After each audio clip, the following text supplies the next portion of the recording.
প্রিয় BA six সেমিস্টারের ছাত্রছাত্রীরা, আজকে আমি যে বিষয় নিয়ে আলোচনা করব সেটি হচ্ছে তোমাদের যে এডুকেশনের অনার্স পেপার রয়েছে CC14 basic concept of educational research. এই পেপার থেকে আমি তোমাদের অলরেডি 10 মার্কসের কোশ্চেন বলে দিয়েছিলাম। তোমরা অনেকেই 10 মার্কসের কোশ্চেনগুলো দেখেছো এবং অনেকেই রেসপন্স করেছো ভালো, এবং তোমাদের কিছু প্রশ্নের উত্তরও তোমাদের বলেছো লাগবে। অবশ্যই আমি তোমাদের সেই উত্তরগুলো করিয়ে দেবো, একটু ধৈর্য ধরবে।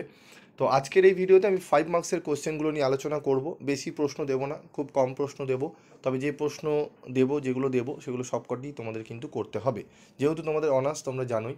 তো যারা ভালো করে, যাদের প্রিপারেশন নেওয়া হয়নি, যাদের বইপত্র সেরকম নেই, বিশেষ করে তাদের জন্য এই সাজেশনটি অত্যন্ত গুরুত্বপূর্ণ।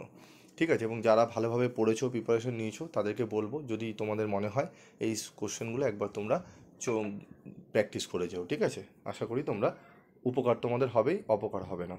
তো দেখো, আমাদের গুরুত্বপূর্ণ প্রশ্ন 5 নম্বরের প্রথম রয়েছে। দেখো, শিক্ষা গবেষণার বৈশিষ্ট্য লেখো, প্রকল্প সম্পর্কে ধারণা দাও, উত্তম প্রকল্পের বৈশিষ্ট্য আলোচনা করো, তথ্য সংরক্ষণের বা তথ্য সংগ্রহের বিভিন্ন উপকার সাধনীগুলি কী কী, সমগ্রক ও নমুনা বলতে কী বোঝো, গবেষণায় নৈতিকতা কেন গুরুত্বপূর্ণ, উত্তম নমুনার বৈশিষ্ট্য লেখো, প্রশ্নগুলো গুরুত্বপূর্ণ, রেটিং স্কেলের সুবিধা অসুবিধা লেখো, সাক্ষাৎকারের সুবিধা অসুবিধা লেখো, গবেষণার উদ্দেশ্য গঠনের প্রয়োজনীয়তা লেখো।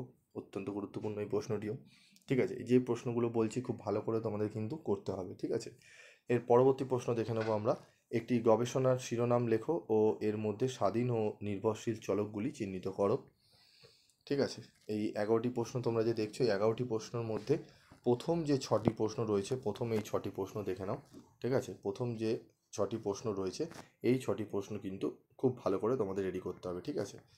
তো এই প্রশ্নগুলো ভালো করে রেডি করো। এরপর আরও প্রশ্ন রয়েছে, 12 নম্বর প্রশ্ন, তথ্যপঞ্জি ও গ্রন্থপঞ্জির মধ্যে পার্থক্য লেখো। ঠিক আছে? এই প্রশ্নটি ভালো করে করতে হবে তোমাদের। ঠিক আছে? নমুনায়নের সুবিধা অসুবিধা লেখো, নমুনায়নের সুবিধা অসুবিধাগুলি কী কী। ঠিক আছে? সম্ভাবনা ও নিঃসম্ভাবনার মধ্যে পার্থক্য লেখো। পরপর এখানে